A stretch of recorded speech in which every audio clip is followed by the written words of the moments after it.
an Audit Committee meeting on Tuesday, 31st of May 2022. The first item on the agenda is election of chair for the 2022-2023 municipal year. Can I just remind all councillors and lay members that the Local Government and Election Wales Act provides that the chair of this committee must be a lay member. And as to the vice chair must not be a member of the cabinet or an assistant to the cabinet. So with that preamble as to what's contained in the Local Government and Elections Wales Act, turning to agenda item 1, can I please have any nominations for the chair for the municipal year 2022-23? Thank you. Excuse me. Could I propose, please, Councillor, can I propose Paul O'Connor as chair of the committee? I think she's done a fabulous job over the last few years. I'm sure a number of people will support that. Thank you. Can I second it, or is it open to some sort of other process? No, as long as the proposal has been proposed and seconded, that's fine. I just have to ask, are there any other proposals for the chair of the Governance and Audit Committee? No, I can't see any hands going up. So the nomination for chair for the municipal year is Paula O'Connor. Can you please raise your hands either in the room itself or virtually? All those in favour of Paula O'Connor being the chair? You see that? Yeah. Okay. Anyone against? No. Any abstentions? Okay, thank you. That's approved. Paula, welcome to the chair of the Governance and Audit Committee. Thank you very much. Do you want me to take agenda item 2? Yeah. And I move to that. Okay. You just bear with me for a moment, please.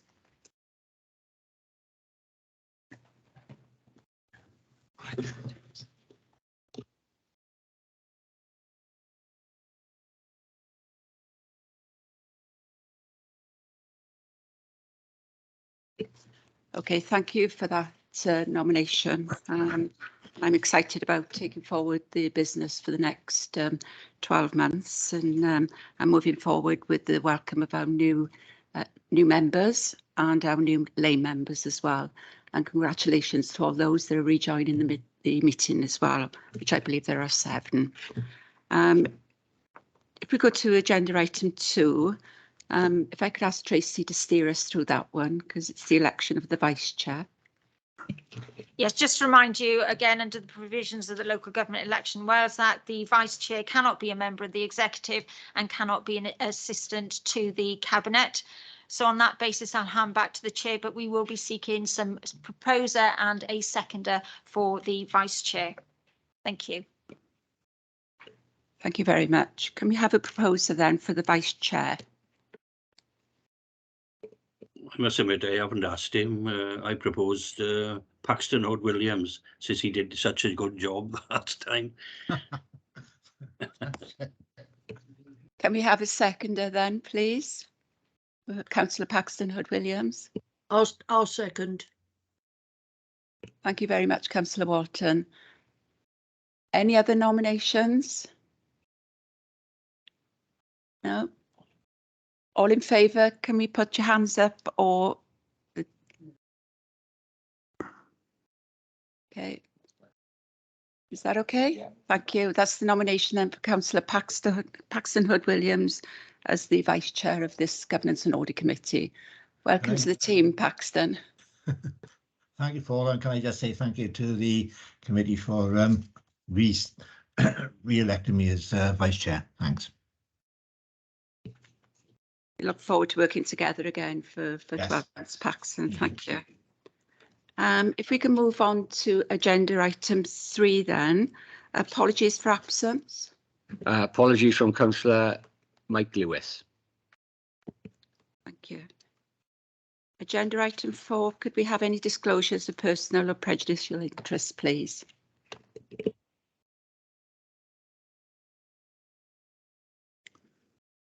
Adam? Thank you, Chair. Yeah, personal interest, please, in item 8, as I am a non-exec director of Solace. Thank you.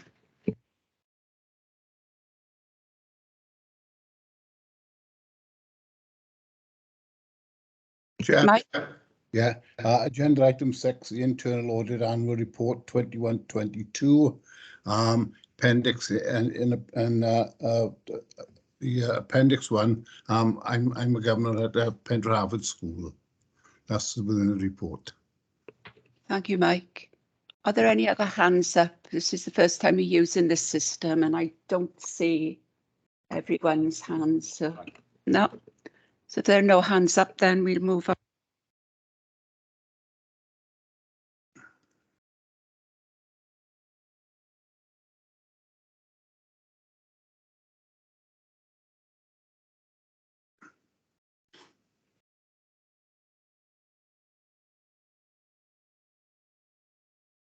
Page 5 and page 6.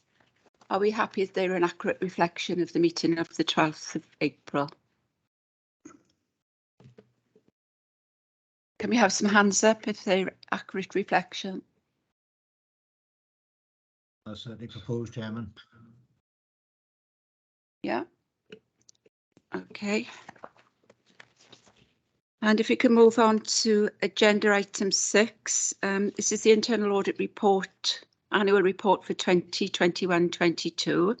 Can I welcome Simon to present this report? And welcome back, and I hope you're feeling much better, Simon. And if you can assume that we've read the paper, highlight any points that you wish us to note, and then I'll open up to members to ask any questions that you may need to clarify for them. But if I can encourage all new members, if you have queries, then please do raise your hand. I'm sure Simon will make every effort to answer them. If you can go ahead then, Simon. Great, thank you, Chair. Before I start to go through the report, it might be worth me mentioning just 2 points at the start. We reference the public sector internal audit standards quite a lot in the report. Those are the guidelines that every public sector provider of internal audit services has to adhere to. So that's the sort of the background to those standards. And in terms of the work programme that we put in place, in terms of internal audit, we put an annual risk-based audit plan together. So this report is basically a summary of the work that the team has done in 21-22, outlining the progress against that plan for the previous financial year. We also have a number of performance indicators, which are also included in this report. And it also includes my annual opinion on internal controls, which filters into the annual governance statement. So as the Chair has said, I'll take the report as read and just highlight key points in the report, really. So in terms of the team's work in 21-22, similar to the previous year, the entire team has worked primarily remotely from home, the same across the number of departments across the council, and that seems to have worked quite well in the last financial year. So in paragraph 2.6, it summarises the completion statistics for the plan. So the original plan for 21-22 contained 131 separate activities, and as of the 31st of March, 96 of those were completed to at least draft report stage, which represents 73%, and an additional 11 were in progress at the year end. So as a result, approximately 82% of the original plan had been completed to at least draft report stage or was in progress at the end of 21-22. A copy of the plan can be found in Appendix 1. I'll leave the appendices till the very end if that's okay, and we'll go through them in due course. In 2.7, during the year, 99% of the recommendations made by the department were accepted, and in total, 543 recommendations were made, with 539 being accepted by clients. A full list of the audits that were finalised in terms of issued reports can be found in Appendix 2. So basically, the overall summary for the completion statistics is that it's a really great result for the team in terms of 82% of the plan at least being completed or in progress at year end, which I know members will see was an improvement from the previous financial year. Again, this is comparable to pre-pandemic completion rates for the plan. And I just wanted to thank the team for their dedication and support throughout the year. It's been a very challenging year, as everybody knows, but we have managed to complete a significant amount of work, which I think is testament to their dedication of the team. We also completed a number of grant certifications in 2.12. That just to summarise those, I won't go into any detail. And we also completed 4 unplanned follow-ups of 4 moderate reports in the year as well, which was the Grand Theatre, Management of Absence, the Community Equipment Store, and Community Alarms.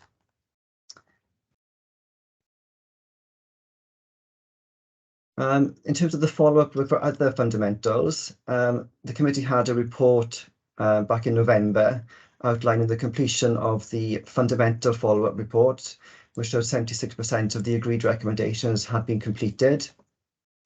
And as I summarised in 3.4, during Q4, we completed 4 additional follow-ups of 4 moderate reports that were issued in the year. The follow-up reviews found that the majority of the cases, suitable action had been taken to address the issues that have been highlighted. The detailed outcome of those follow-ups is due to be presented in the next meeting. So I'm getting some interference. Can you all hear me okay? Okay, I'll carry on. Section 4 outlines the performance indicators. So as a group of Welsh Chief Internal Auditors and local authorities, we agreed a set of 11 performance indicators a number of years ago.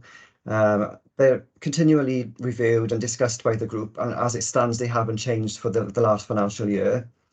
Of the PIs, there are 11. We actually achieved 10 out of those 11 PIs this year, with 1 not being achieved, which is PI number 9, which is the average cost per directly chargeable day. I go into that in more detail when we get onto the appendices, but again, that's a positive result in having to achieve the plan completion, the number of days between draft report being issued and finalised, etc. But we can see more of that detail in the appendices later on. As part of the standards, I'm also required to put in place a quality assurance and improvement programme. Historically, this has been an internal self-assessment with an external peer review being completed on at least a 5-yearly basis. So the internal assessment I complete on an annual basis, which is comparing our performance against the standards and our compliance against the standards. The external review was last completed in March 2018, and that confirmed that we are compliant with the standards at that time. There were a few recommended actions that came out of that peer review, which were all fully addressed. And my updated review of the standards in March 2022 confirms that we are still fully compliant with those standards. And so you can see the statement of conformance there in paragraph 5.7. Nothing dramatically has changed. We are fully compliant still with the public sector standards. The standards also require me to confirm my independence, as Adam mentioned earlier. Obviously, we are directly independent in the organisation. I report operationally to the Director of Finance and the Section 151 officer and the Chief Exec. And that paragraph 6 and section 6.1 outlines how we sort of identify our independence.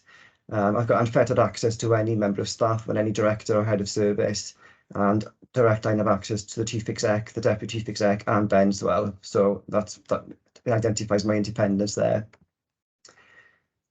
The main part of the summary of the outcome of the Chief Auditor's opinion is in paragraph 7, of section 7, sorry, which summarises the outcome of the audits completed in 21-22. As you can see in 7.4, which is a summary table of the audits completed, 42% of the reports issued had a high level of assurance and 53 had a substantial level of assurance. Only 4 reports had a moderate level of assurance, and those have been highlighted to committee throughout the quarterly monitoring reports in the year. For those that aren't familiar with the type of audits that we complete, 14 audits we classify as fundamental reviews of core systems. So those are the most important financial systems within the organisation. So as you can see in 7.7, following the completion of the audits in 21-22, 10 of those fundamental audits had a high level of assurance, and 3 had a substantial level of assurance, which is a very positive message for the key systems of the organisation. Unfortunately, 1 continued to have a moderate level of assurance, which was account receivable, but members have had updates from that client department throughout the financial year and are aware of issues within that department anyway. It is disappointing to see little improvement in that area, but they have got a massive challenge to try and get things moving, and they are making inroads into that. In addition, a lot of time has been spent, as Adam referred to earlier, in terms of the risk management arrangements across the organisation. It's pleasing to note that such a great deal of work has been taken place within the corporate risk register, and it's really strengthened both the risks and the control measures that are in place on the corporate risk register. And I think members would have seen improvement in the last report that came from Richard in the previous meeting. So we can see there's obviously demonstration of a significant improvement in that area.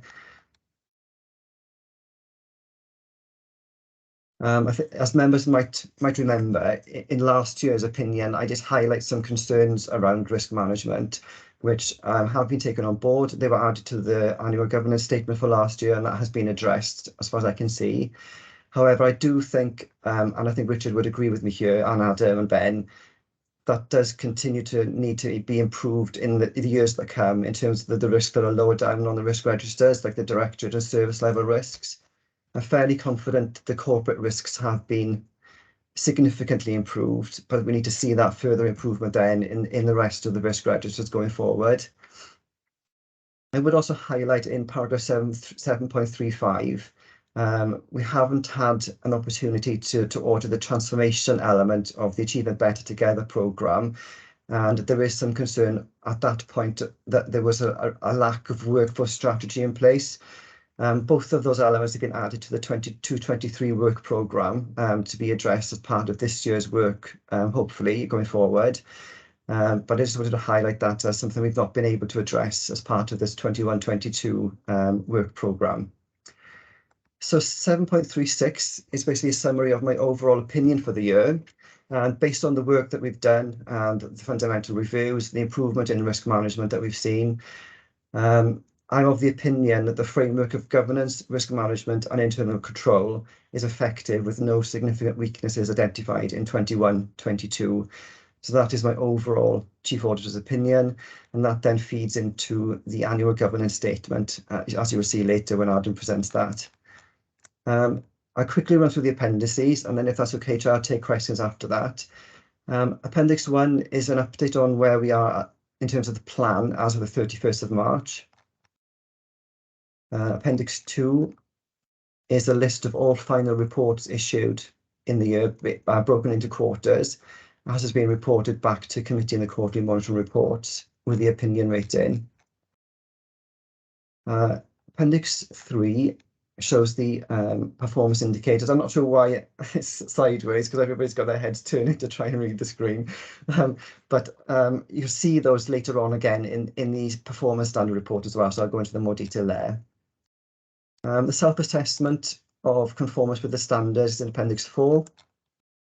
It shows two minor changes since the previous assessment, primarily because a lot of our work is now electronic, so the risk of paper-based access has been negated essentially.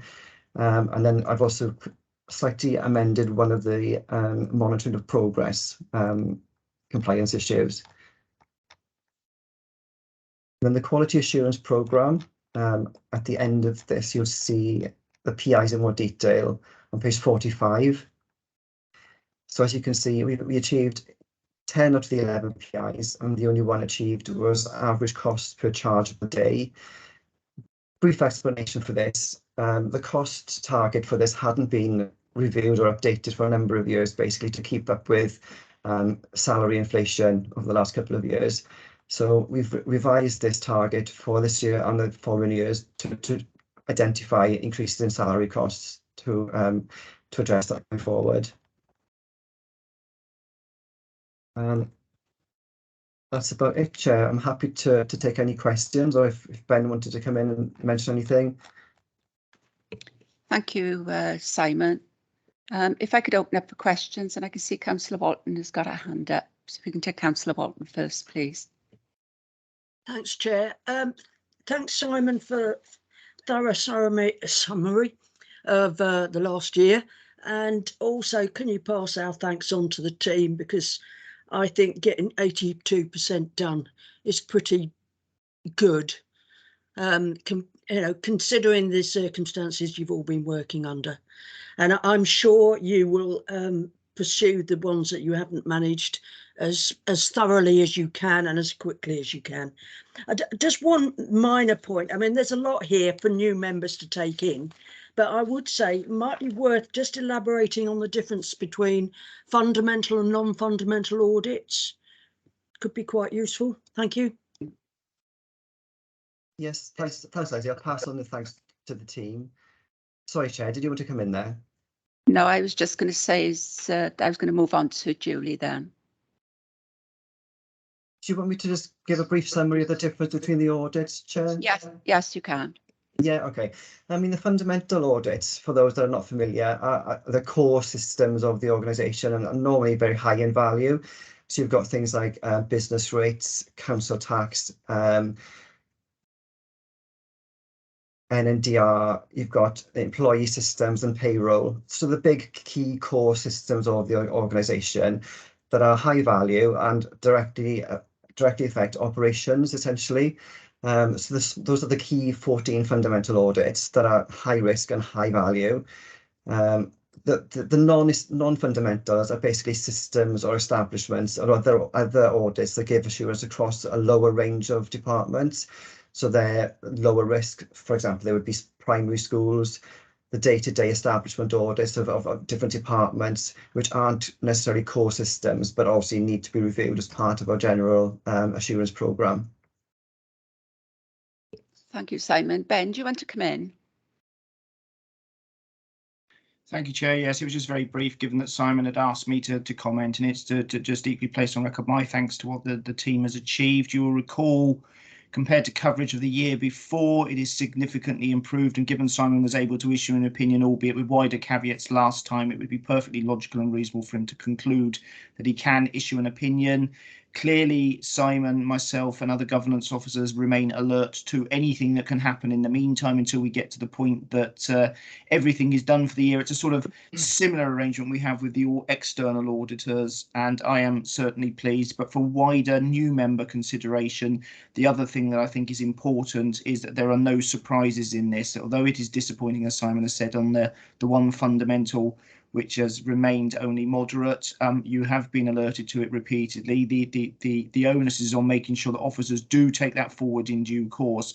But I think at a strategic governance level, the bit that is the test for me is there are no surprises in this report. And I would echo it, and my thanks to the team and my thanks to the comments that other committee members have already passed. Thank you, Chair. Thank you, Ben. I've just got Julie Davis, and then I've got Gordon and Phil to follow. So Julie, if you want to come first, please. Okay, thank you. Hi, Simon. Appendix 1, you note that the corporate governance review is in progress. So I was wondering, how confident are you that you can get adequate assurance from other sources to support your opinion in advance of that review being completed? Yeah, thanks, Julie. Just to follow up on that one particular high-level review, actually, I followed up on that today. That is more or less complete as it stands as of today, and is initially looking to be a high assurance rating report. So it is broadly complete. I was kind of aware that was the case when putting this opinion together. So I'm not aware of any key risks or high risk areas that would impact on that opinion at this point.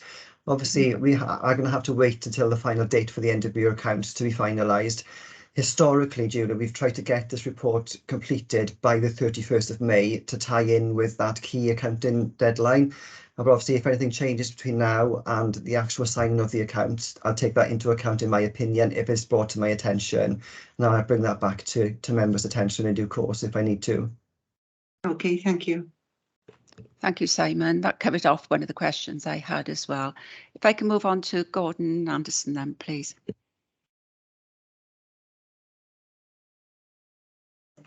Thank you, Simon. Yes, and my congratulations as well on the performance of your team in what must have been unusually different circumstances. If I can take you to page 45, item 4, can you explain how you managed to achieve a 20% increase in what must have been difficult circumstances? I'm just going to page, what page is it again, sorry? Page 45, item 4, audits completed within the planned time. You went up from 70 to 84. Simon, if I perhaps No. come in. Yeah, Simon, sorry. can I say if I could- Sorry, the target is actually it's 70%. The actual completion rate is 84. I just Simon, think that's a significant increase in what must have been difficult circumstances. Perhaps, Simon, if I could come in there. I think, Gordon, it would also be indicative of how challenging the previous year was. You've got to remember this is a second year of COVID rather than a first year of COVID, where we were even in more draconian measures, and that impacted the audit coverage much more greatly. So you're right. In normal circumstances, you wouldn't expect to see such a significant improvement in coverage, but I think you've got to weigh how locked down we were and how incapacitated we were, like most public bodies, trading off the risks to health versus coverage. So I think that helps contextualise it. And apologies for cutting in. Can I just clarify something here? Sorry. The target for 21-22 is 70% and the actual is 84. So actual last year was around about 65%, I think. So it's a bigger improvement than that. We set the target completion rate of 70% to give a broad margin of assurance, essentially, because I think anything less than 70%, 75% does come to the borderline of where we can actually make an opinion or not on the assurance given. So that is the target of 70% and the actual was 84. Just to give you some background how we've achieved that in terms of different ways of working throughout the year. We've done a lot of obviously remote working. We've done a number of thematic reviews which have been able to be done remotely to cover off a broader population of the audits. We have found it much easier this year compared to last year in terms of bedding in the remote working, both within our team and within the departments. I think the departments have got more on board being more remote as well over the last 12 months, just through necessity, but I think it's the way forward from now on.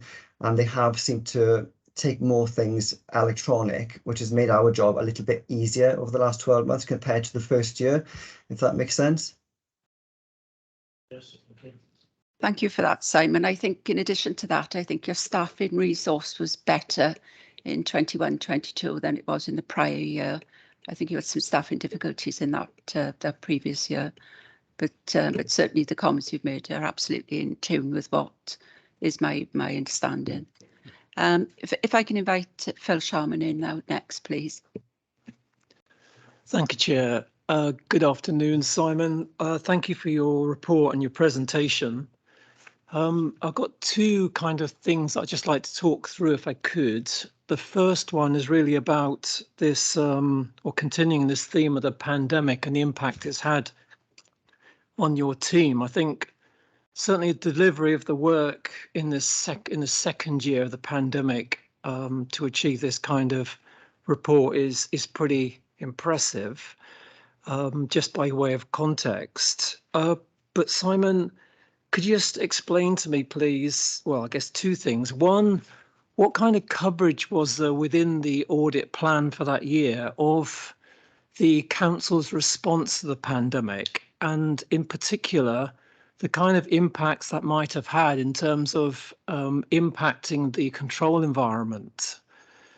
And I'm thinking in particular there are two aspects. One, whether your team's work was compromised in any way by their inability or the constraints that were placed upon them, and indeed the way in which the council was operating in that period. And the other aspect then is whether there was any focused work specifically on the kind of COVID type response of the council and the additional funding put into services to mitigate the impact. That would be very interesting. And Simon, just to give that a bit of focus, I notice in 734 of your report, page 20, you say that there is no limitation of scope on the audits you performed. And I just wonder whether the whole context of working within the COVID did in fact impose any limitation of scope on the work that your guys performed. So if we cover that one off first, that'd be great. Thank you. quite a few questions there, Phil. I think I missed a few of them. And the last bit in terms of was our work compromised in terms of our scope of the reviews. Last year, we made a decision where we weren't able to get enough coverage or scope of a particular review. Those were actually deferred and weren't progressed last year, which is partly why completion rates last year were slightly lower than this year. So, for example, if there were key tests that were fundamental risks to those audits, we would have made the decision to defer that audit and not actually complete it at that time. As part of the planning process for the reviews, we discuss with heads of service and directors and agree a scope up front. So particularly over the last 12 months, we haven't really seen a massive sort of limitation on any of the reviews that we've completed. I think primarily because the council has moved very much more to an electronic way of working. The first 12 months, I would probably say, impacted our work a lot more. Purely because, you know, everybody was just trying to keep services running. Key fundamental services like social services were snowed under. And in that first 12 months, we kind of didn't really do many audits in those areas for social services or education, primarily because they didn't have the capacity. We weren't able to, you know, get the relevant coverage. So we left those services complete their core day-to-day responsibilities in an emergency pandemic situation. As things have eased slightly over the last 12 months, we have been able to go back into those areas and not have any limitations really of the testing. The only sort of areas we've had limitations on, which haven't really been high risk, is where we would have to go and do a site visit, because those have been very much reduced over the last 12 months, 18 months. So anything like, you know, basic petty cash testing, which isn't really a key risk or high risk issue for most areas. A lot of the stuff that we've been looking at has been accessible electronically, particularly over the last 12 months. So I'm quite confident the reviews that we have been completing haven't really seen a great reduction in scope, primarily because the whole authority's got a different way of working essentially, and that is probably going to develop going forward. So did you want to come back in there, Phil? Yeah, so Chair, the second part, thank you for that, Simon. Second part then is really about the numbers, and on page 15, you summarise the results in your table 7.4. When you look at that picture, you're seeing no audits at all reporting any limited assurance, which in the circumstances of the council operating in a more constrained environment, I think is certainly indicating that either the council's performance is very good, or perhaps you are unable to get at some of those difficult areas because of the circumstances that you're presented with in the year. But I take it on the result that you just gave that your audits were not compromised in any way, and therefore you did impose no limitation of scope. So in that respect, I'm reading the table as it stands, no limited assurance reviews, so that's a good outcome. You're reporting on a number of finalised audits, there being 90, but further up in the report you talk about 96 having been completed. Could you just explain then the 6 audits that you set aside? I think 2 of those are draft reports, so you exclude those from your summary. The other 4, I'm guessing those could be follow-ups, I don't know. But the other thing, just while I'm on that point of numbers, is that, Simon, I'd be much happier if you really only counted your chickens once they'd hatched in terms of your performance indicators. I think in your table, when you're counting those audits that are in progress rather than necessarily complete, you might be just pushing the edge of what could be reasonably accepted as, if you like, complete in the year. And I'd ask you next year perhaps to have a closer look at that performance indicator and just just count those that are perhaps to draft report stage rather than those that are also already reported. So to kind of conclude that aspect on the numbers, Simon, if you could just clarify the 90 and the 96, and I guess as a professional, your view that there were no areas you looked at amongst the 131, or indeed amongst the 96, that had no limited assurance. In other words, the controls were across the board operating better than that. Thank you. Yes, thanks, Phil. Just to sort of clarify the 90 and the 96, 7.4 shows the actual number of actual reports that were issued in the year. So we issued 90 final reports as shown in Appendix 2, I believe. The activities I referenced is 96. Activities that may not necessarily have reports issued for them. So, for example, the completion of a school's annual report. There are other activities in Appendix 1. If I just scroll back down and get that up on screen, give you some further examples. You'll see in education grants and others, we've got the school's annual report. There are grant certifications in there that are also not having reports issued as final, so not included in the 90 stats.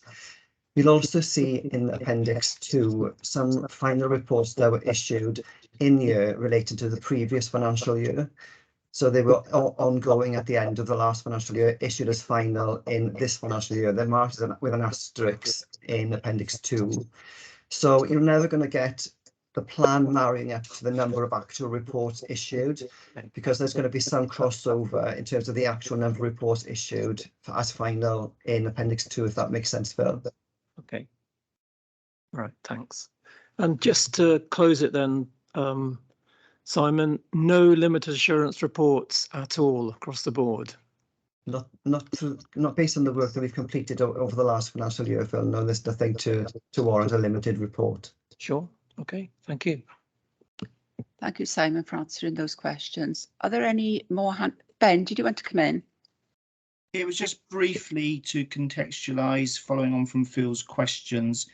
This was the second year of COVID, and we still did make some of the arrangement use of the executive control group, which was a mixture of officers and members, but a lot less than the previous year. We did return more decision making back to full cabinet and councillors. We were able to meet remotely. Whilst the membership of that ECG did vary slightly in terms of some dropped out and some were added in, I can give assurance that at least one of the 3 governance officers was always in attendance. I'm thinking between Adam, myself and Tracy sitting on the governance officer group. I think I pretty much, unless I was under a bus, attended every single meeting of ECG. And I think Tracy attended more of the early ones and Adam some of the later ones. So you always had one of the officers on the working group in attendance at anything that was decided in the extreme measures, but also we had a conscious decision, the monitoring officer and myself, to return as much as possible to normal decision making. I think they're valid questions to have asked, Phil. I'm right that they were asked, but certainly my advice as your Section 151 officer is I don't believe Simon was compromised or inhibited in any way, shape or form of testing anything. And the only other matter I draw your attention to, because you asked about what else might have been had to flex as a result of COVID, over the last 2 years, we've handed out over £100 million in grants plucked out of fresh air by UK and Welsh government, and we arranged a whole raft of tests and procedures around them for the purposes of detecting fraud. And Simon and his fraud team worked on samples of all of those for me to make sure that I was assured that taxpayers' money, even when we were acting as agent, not just our own money, was at all times as protected as reasonably could be in the circumstances. I think that's the other important context I would want to place on thanks again to the audit team for their flexibility, as well as to officer colleagues who adapted stuff. But I think it was a fair question to ask, Phil, but I think the last year was easier in one sense than the previous year, where there was an awful lot of early reliance on that executive control group. But I don't believe Simon's position has been compromised in any way, shape or form. And there was a continuity of at least one officer present at all times through those 2-year processes. So I hope that assures you more fully. Thank you. Thank you very much, Ben, for that. I'm not seeing any other hands up unless Jeremy's telling me, I just got a couple of comments, Simon, apart from my thanks, which I'll outline at the end. I note in Appendix 1, you've got 12 audits in progress, one of which is the corporate governance review. And I'm just wondering if the opinion you're casting today is a draft opinion until you know the outcome of those 12. So I'm assuming that when the accounts are finalised and this report comes back, then that draft opinion that we have today will be either reconfirmed or readjusted. Can you confirm that's correct? Yes, thanks, Chair. The ones that are in progress at the moment, the key one I wanted to follow up on today was the corporate governance one, as I mentioned earlier, and I'm fairly confident that's going to be a high level of assurance, which is a cross-cutting level 1 review. The rest of the 12, I'm not 100% as to where we're at. I've been off for 2 weeks, unfortunately, and I've not been in the best place. I've called Nick into the meeting, who has more day-to-day operational responsibility with the team. So if I can call Nick in just to give a brief update on those 12 audits, if that's possible. Yeah, go ahead, Nick. Yeah. Hi, thanks, Simon. And hi, everybody. Nick Davis, Principal Auditor. Thanks, Chair. Yeah, so just to give a quick update of those 11 audits at year end, it's about 8% of the plan that was classed as in progress. So out of those 11, 8 of those to date are either now complete at draft stage or at review stage. The other 3 remaining audits are pretty much complete. I checked with the team this morning and we're just waiting on some final pieces of information to complete them. So all in all, there's no major concerns that we've identified at this stage. And as I said, the 3 remaining outstanding audits are progressing well, and we're just waiting for those final pieces of information, which we should get over the next week or 2. That's lovely. Thank you, Nick, and thank you, Simon. And the final question from me is, noting your external quality assurance review was undertaken in 2018, when are preparations starting for the approach you intend to take on the next one? The Welsh Chief Auditors Group Chair has already put a timetable of scheduled reviews in place. They're all staggered because I think when they first started them, I think they had a 2-year window to complete the first tranche of reviews. Ours is due to be completed 22-23, and initially it looks to be December 2022 or January 2023 for that to be completed. And I'll have to do the same to review an additional local authority in that group of local authorities. Thank you, Simon. And will that be a rotational arrangement, or will the same local authority that reviewed you last time be doing it again? Yeah, it's a rotational basis. So last time we reviewed by Cardiff, and I think Swansea reviewed Rhondda and Taff. This year, I think it's Blaenau Gwent auditing, reviewing us, and then out to be doing, I think it's Carmarthen, or might be Newport, but it is on a rotational basis. We aren't doing the same ones again, basically, Chair. Thank you, Simon. I've got no further questions, and if I'm not seeing Chair, yeah. If I could come back, I didn't answer the query about the opinion. You asked whether the opinion might be due to change in terms of the final accounts. Obviously, this is the opinion as it stands based on the information I have to hand at the moment. As Nick mentioned, we're not aware of any major issues or concerns at this point. But if you could take this opinion as being draft, and then the final will accompany the final accounts and final AGS then when they are presented in due course and they're signed off. I'd like that, please. Yeah. We can put that in the minute as the confirmation of the final opinion. Thank you very much. Finally, can I just express my thanks and congratulations to the team. It's been a difficult year. I know you've worked remotely as much as you can. I'm pleased to see that the staff resource has been improved during 21-22, which has enabled you to produce what you have produced. And it's just well done from me as chair, and thanks to the team. So unless there are any more questions, we'll move on to the next item. Yes, thanks, Chair. Thanks for your team. And I apologise. Sorry, Simon. There is a recommendation at page 7 of the report. Sorry, I missed that one.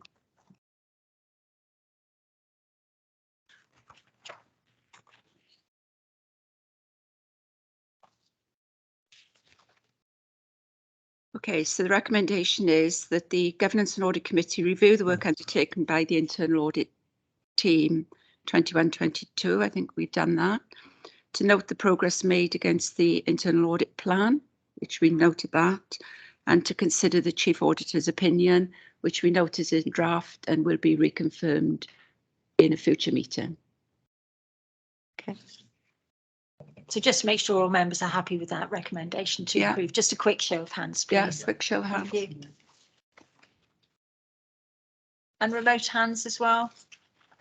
Sorry, it's a bit slow with remote hands coming up on the screen. Thank you. That's unanimous. Thank you. Thank you. Okay, moving on to agenda item 7, which is the Draft Governance and Audit Committee Annual Report 21-22. This is in draft. It's been produced. I've put the forward together, and Simon and Jeremy has been working hard in populating the rest of the report. It is in draft. I don't intend to go through it in detail. There is one paragraph which I've asked Simon to reinsert, which relates to the annual governance statement and the work that Councillor Leslie Wharton has been undertaking through the governance group, which will be inserted before that draft report is finalised. And I'm happy to take questions from members if they think anything is missing or if they think anything is wrongly written in the report. Any questions, any comments? Phil. Chair, thank you. First, a point of accuracy before the report is finalised. There's a reference to the, the reference should be the Local Government and Elections Act, and I think it reads as the Local Governance and Elections Act, so that needs to be corrected. I'll be able to provide the reference in a minute. Yeah, it's in 1.6. Okay, so that's just a point of accuracy. The other thing is just to clarify, the report is for the period, yes, it's going to be for the period, the strict calendar or municipal year. So it's about, I guess, in part a cut-off issue. To what extent do you kind of include the things that spill over into now this new municipal year, or do you want to cut it off strictly at the old year? Because that does have an impact. For example, would be receiving the latest update from Wales Audit Office. You know, if that was after the year end, but relates to the previous period, it's about whether you include that or exclude it. I can see some logic in making the report strictly municipal year on a calendar basis, because it then represents the activities of the committee in the year rather than trying to square it with, for example, the financial year ended, which could spill over. My view of it, and you know, Simon and Ben's, I believe as well, and Adam's, is if there's a piece of information that is needed to be looked at in the 21-22 year, but that's late coming through, or the timing is later than the cut-off, then I want it included because it covers the breadth of the terms of reference. We've known these items are coming on to the agenda, but for completeness, I wanted them, if necessarily, in the 21-22 year and maybe in the 22-23, which is a bit what Simon was picking up with his plan and his audit. Some have crossed over the two, but if the critical pieces of work that deliver against the terms of reference, I didn't want to have that gap. Yes. But I think some clarity around that would be good. And I noticed there's a question mark about, for example, the Wales Audit Office reporting, for example. Yeah. I think that was the only thing about, because this is a report of the committee's business in the year. Chair, so thank you. And some of this you'll see reflected in the annual governance statement, and some of the information is also indeed. Now, for the annual governance statement, I think we're much clearer ground, because that relates to the financial year and even if some of that occurred towards, Yeah. you know, after the year end. Yeah. This one's very much about the committee's activities in the municipal year. Okay, thank you. Any questions? Councillor Leslie Walton. Yeah, just a very minor typo again. On page 54, I think number 3, it should read 2021 to 22. I know dates are notorious. It's so easy to, you know, miss them and get them wrong. Because sometimes you are talking about 2 or 3 years back, and then the next minute you're talking about the current year. Can I also just add my support to what Paul has just said about some things do arise beyond the period you're looking at, but they are still relevant as long as it's clear that it's a sort of not afterthought, but just an added note. And also, I totally agree that obviously they would then need to be included in the following year, without doubt. Thank you. Thank you, Councillor Walton. Are there any other questions? As I say, it's a draft report. There will need to be a couple of amendments. Chair, if I could come in. Ben? Yeah, it's just to echo what you and Councillor Walton have said. I understand Phil's point, and to some extent these things do blur a bit at the margin. Turbocharged, of course, with it being an election year, which meant that very little happened in the last few months. But the bit I would emphasise and echo exactly what yourself and Leslie have said, Councillor Walton have said, is that I operate on a no gross impediment basis, no lawful impediment basis. I mean, to some extent, anything that is material that turns up before something is signed off can be considered. It's very much how the external auditors operate. I produce a draft set of accounts, they produce their ISO 260, it all comes. But on the day that the Auditor General is preparing to sign the accounts, I have to make representations to them through his offices and say whether there is any lawful impediment or otherwise. It's very much the same. I wouldn't otherwise get too het up about it in the sense that Councillor Walton has said, because often the dates do blur. Sometimes it is in relation to 2 years ago, and we do go through it with a fine-tooth comb. We will double check that one. It might or might not be right because we end up tying ourselves in knots. And if you're waiting with the greatest of respect for Audit Wales reports, they very rarely appear in the same year. That's not meant to be a criticism of our external colleagues. It's just the reality of it.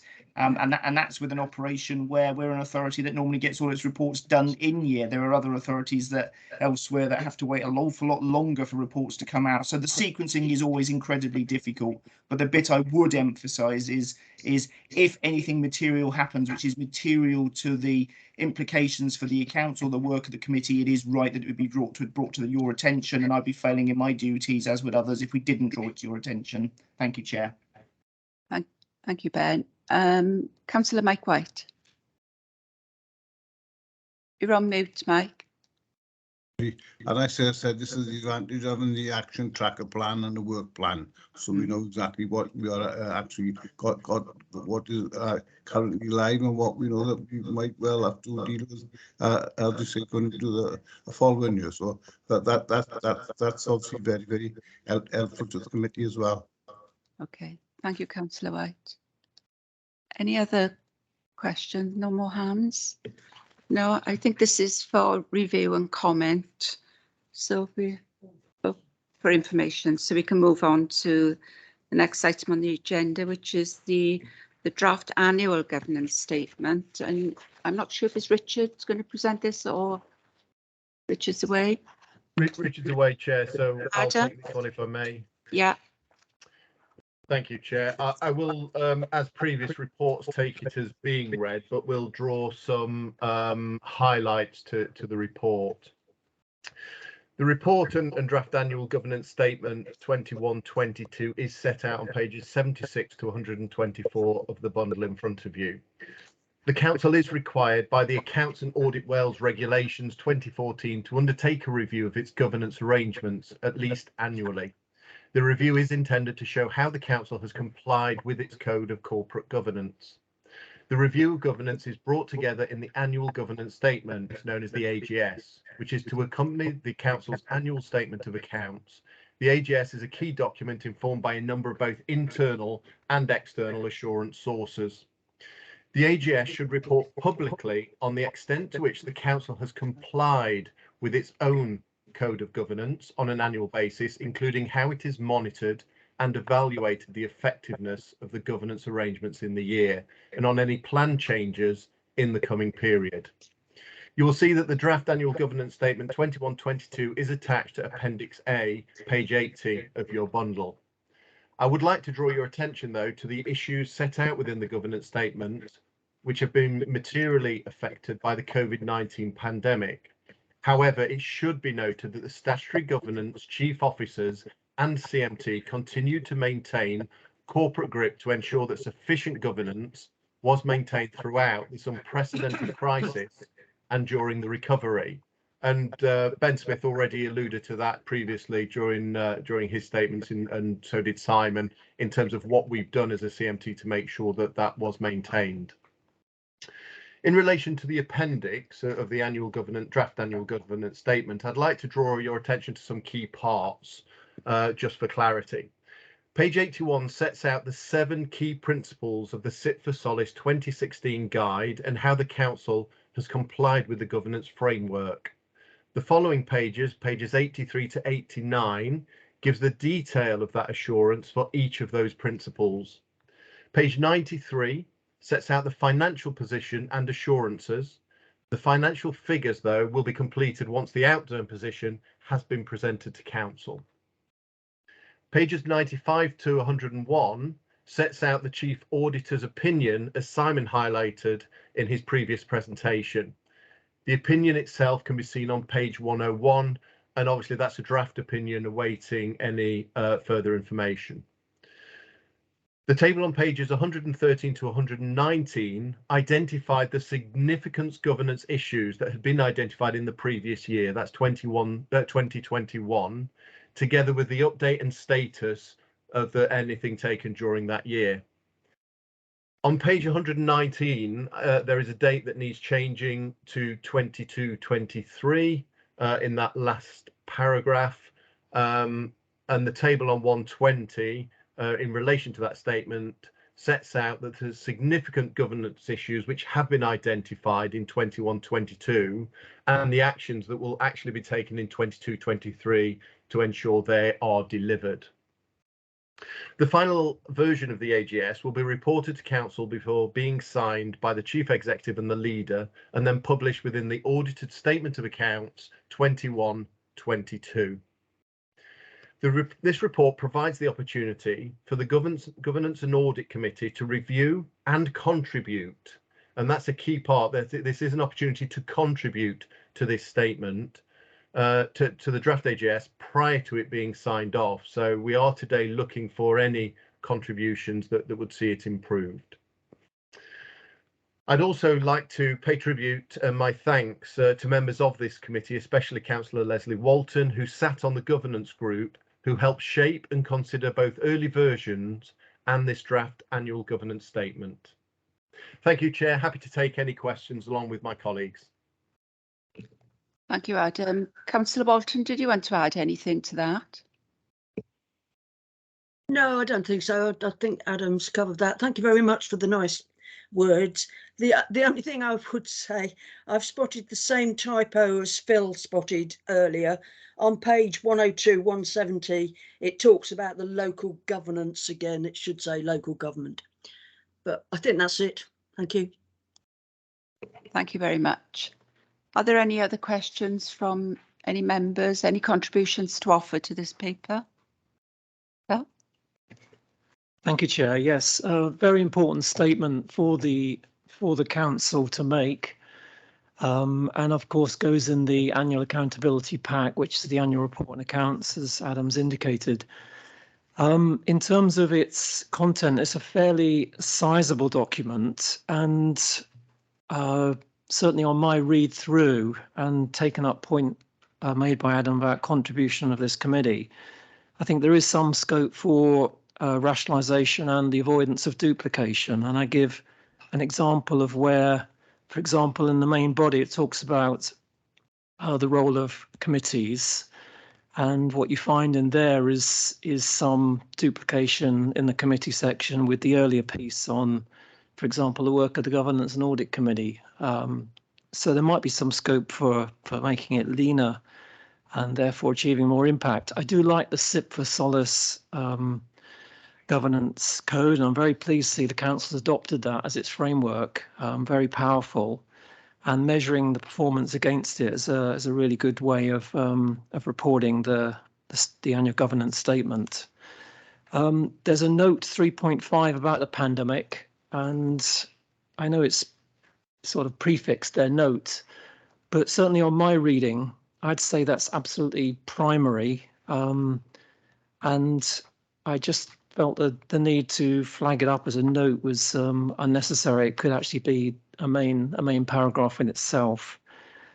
When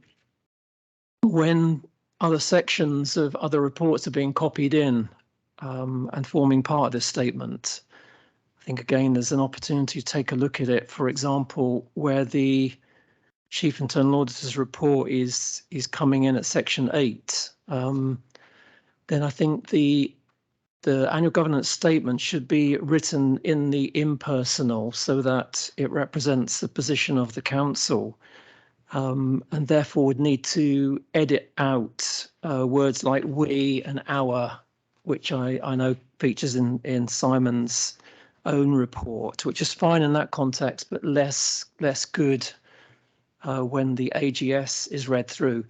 And finally, Chair, towards the end, we've got the action being taken on issues flagged previously and new issues identified in the year and how those are going to be handled. I noticed there's some either duplication or common ground, depending how you read those two things. So you get the same issues feature in both. I just wonder if there's a cleaner way of presenting that. And the reason why I think that's important is that otherwise it appears that really I think there's only one new issue arising in the year 21-22. And that's procurement's governance around contracts, because the other things are already featuring in the table above. So yes, in summary, really good, measuring self against that framework. An opportunity, if not this year, next year, to perhaps streamline it a bit in terms of its reporting and impact. And I think sharpening up some of the stuff there around the pandemic would be worthwhile before the document's finalised. Thank you. Okay, thank you, Phil. Adam, do you want to respond to that? Yeah, thank you, Chair. Very great observations. Happy with those. Anything that makes it streamlined and more efficient and gives it more impact, absolutely on board with. So happy to take those points away and have a look at how we can adjust them. I think in terms of the main body for this year, that might be a tall order to make those substantial changes, but certainly think in future years, definitely look at those streamlining. The correction of grammar and things, definitely we can take on board and solve this year. Thank you, Chair. Thank you. Ben, would you like to come in? Yes, I'd echo that, and I thank Phil for his constructive feedback. I think this late stage in the year, given it's the distilled wisdom of a year's worth of work, plus also our auditors do tend to like a degree of consistency. It's in the same format broadly as the previous year. I like Adam, will take on board all of the items, all valid matters for the future, but I don't think it materially affects it for this year. The interesting one, and one that vexes me as a professional, is the wider accounts, and this is part of it. It's always been the way that my institute every year says it's going to simplify it, and I get entirely where Phil is coming from in terms of trying to simplify it, sharpen it, shorten it. But every time my professional institute does that, they ask for more stuff to go in. And equally, every year I try to write a short explanatory forward to the statement of the accounts. The external auditors say, could you put some more in? And I have equally interesting discussions with them about getting the balance right. I think you're right to challenge us. It's right to put those on the table and for consideration going forward. But my preference, like Adam's, would be rather late in the day for this year. But I think they're perfectly constructive comments that we can consider in terms of abstracting and polishing up for future years. It is a long, lengthy document, which goes in an even longer, lengthier document. And one day we will make things simple. I remember the old days when 30 years ago, the statement of accounts was about 25, 30 pages long. And this alone is now that. So it's not lost on me. And I do thank him for the comments. But I suspect that's one for us to go away as officers and develop for future years, because otherwise we're redesigning this at the end after having been through a process with officers and member representatives through the year. So I hope it's taken an equal vein in terms of the exchange of views with Phil. Thank you, Ben. Councillor Walton.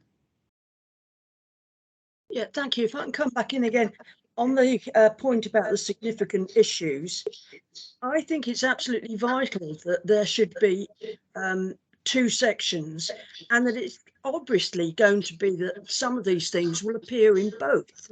And if they don't, I think we could then be accused of not being absolutely clear as to what issues carry on. And some of these issues do carry on more than 1 year.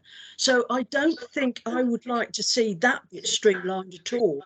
I want it kept as it is, so we can definitely follow the progress of each issue, and also follow that hopefully the issues are being gradually assessed and attended to. So I think I prefer myself that to stay exactly as it is at the moment. Thank you. Thank you, Councillor Walton. Councillor Jeff Jones. Yes, thanks. I know we're actually looking at the year 21-22, but page 113 actually references the PDCs, which are now redundant, and I can't remember that for the life of me. Remember what they've been rehashed as. Shouldn't there be some sort of reference to actually say that these committees are now not functioning?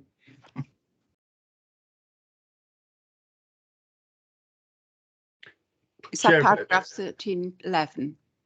If I can just pick that, we must remember the time frame in which this is set. And although I take on board what Jeff's saying, actually, at the reflection of the year 21-22, the PDCs were in operation. We're not looking forward about what we will do in the future in terms of the body. It's reporting on what happened in 21-22. So it is actually correct. What we will see is in next year's AGS it will be saying that actually it moved from the PDCs to the CDCs in the new term. So it's because we have to report it in the year in which it took place, and it changed in May, which is after the end of the municipal year. Just to go back, if I may just take a bit of a liberty, Chair, just in terms of, I think what Phil and Leslie are saying are both right in terms of the changing of those significant governance issues. I think where we can improve, I think Phil's right to challenge, actually they're reflected in both, and Leslie's right that they should be in both, but I think how we've worded them doesn't show how they've developed significantly. So if we take the workforce strategy, for example, that sits in both, saying that we were going to do it in the previous one and that it's approved. Actually, it's been approved, and it was approved previously as a workforce strategy. What it should be saying, this one is purely about the action plan being developed further rather than the strategy. So it's probably our wording, and I think Phil had made a good point in how we clarify what sits in each and make it a bit more tidier. But and I think I could almost say the same with all the others. The first one was about performance reviews last year. We improved the performance reviews. We looked at doing one-to-ones. We looked at the way we're going to deliver it. This year, though, although it was going to be cloud slipped, and we're looking at how we develop them further. So there's something about nuancing of the wording in there to show what's changed rather than it's just a duplication. Thank you, Chair. Thank you, Adam. Ben wants to come in, and then Gordon Anderson. Mine is extremely brief, Chair. I'd go even further than what Adam said. He's absolutely right. It does show the fuzziness of what year are we in. But this one, for the avoidance of doubt, and Phil did reference it, this one is the annual governance statement, which appears in the statement of accounts. So the cut-off is the 31st of March. It's not even the council year. This one is clearly 31st of March 22. We only put material items in the account since, and this wouldn't fall into that category. So as Phil alluded to, this one's an almost easier one for us to apply the cut-off, but I otherwise concur with everything that Adam has said. Thank you, Ben. Gordon.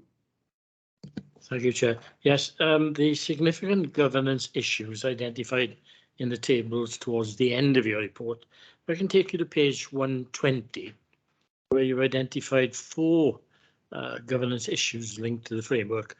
The explanation of the action to be taken in numbers 2, 3 and 4 are fairly self-explanatory and easy to understand.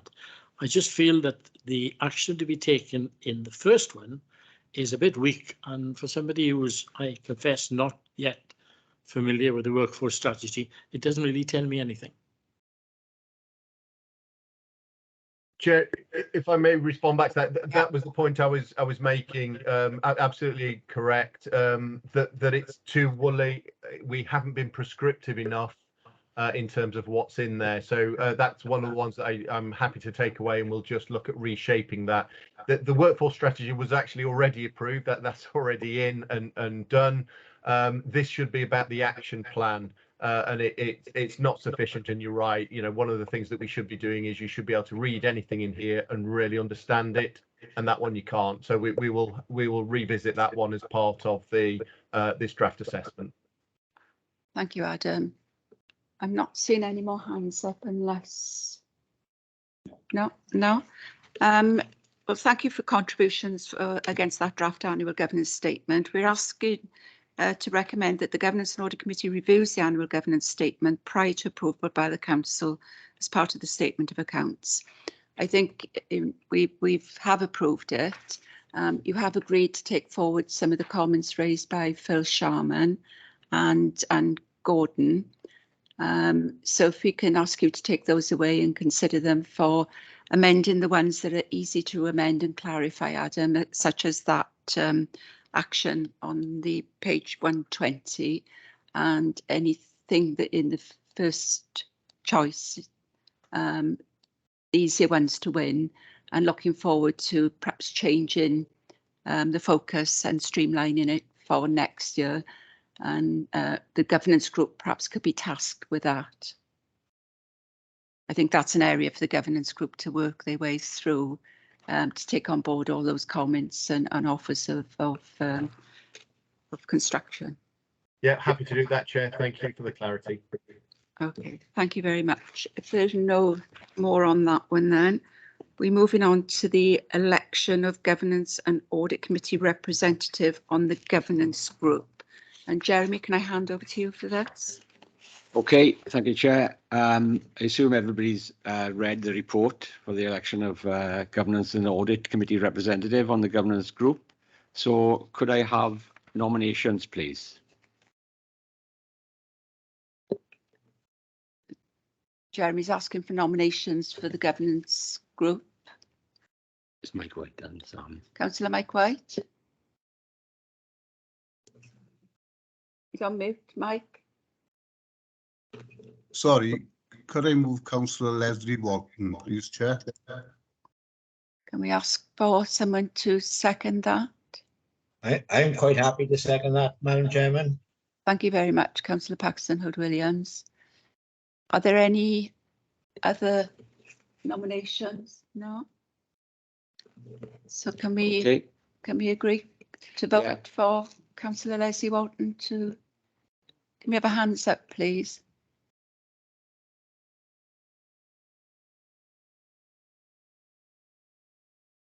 Okay. Anyone against? Anyone against? Any abstentions?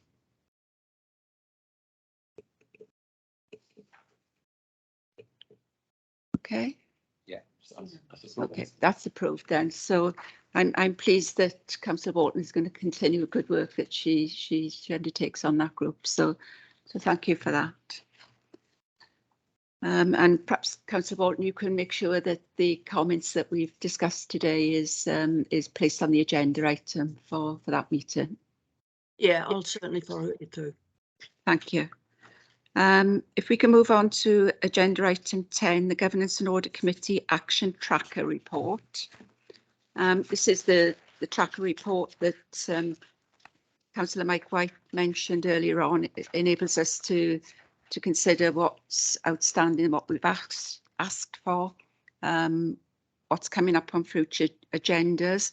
So unless anyone's got any comments or questions on each of those actions, I think we've got dates in for most. So any questions or comments on the tracker? Chair. Yeah. Phil? Chair, I listened into the meeting of this committee, the last one of the old municipal year, and I seem to recall that the terms of reference were to come back to this committee, so that they could be updated for the impact of the local government and Elections Act. And in particular, I think the current terms of reference don't include any reference to the new lay membership. Will need to be updated for that. And there might be some other aspects that officers have picked up from that new piece of law, particularly around the role of the committee on performance and so on. Can I ask you, Tracy? Yeah, funnily enough, I was just looking at the terms of reference and it does still refer to one lay member, so I think that needs to be updated. I can actually do that under my powers under the Constitution and then report it to Council. Obviously, we have the legislation in force now, so the 1/3, 2/3 split is as it is. In terms of other changes to the terms of reference, we did those quite early on, actually. We included reference to complaints. We also included reference to panel performance. We did that last year, so we were well in advance on that. The only thing I think that does need updating is just that reference to it not being just one lay member. We've got more lay members on the committee. I think everything else is complete. It's just the lay members. It is, yes. Thank you. Okay, thank you, Phil. No other comments on that one? No. So it's just for noting, and obviously the action for Tracy to take that forward to update for membership. And then the final item on the agenda is the work plan for 22-23. Adam has kindly put together the work plan to pick up all the requirements under the new Act. So it should be complete in many ways. But if I could ask members to consider the work plan and perhaps comment back into Jeremy if there are any gaps or any requests for bring any of those items more frequently or sooner rather than later. I mean, this is a living document that we can tweak, you know, as we move on. But I think the best way for us to deal with it, rather than go through it page by page and in detail today, if individually we can pass comments through to Jeremy, and Jeremy can include them for the action plan for 22-23 for our next meeting. Is that okay by everyone? Are all members happy to deal with it in that way? Yeah. Okay. So again, that one's for noting, I believe. Yeah, that's for noting as well. I think that concludes the meeting for today. The next meeting is on Wednesday, the 15th of June at 1 p.m. And again, can I thank all members and thank the new members for their participation today, both lay member and elected members. And I really look forward to working with you over the next municipal year. So stay safe and thank you all very much. Thank you. Thank you. Bye. Thank you.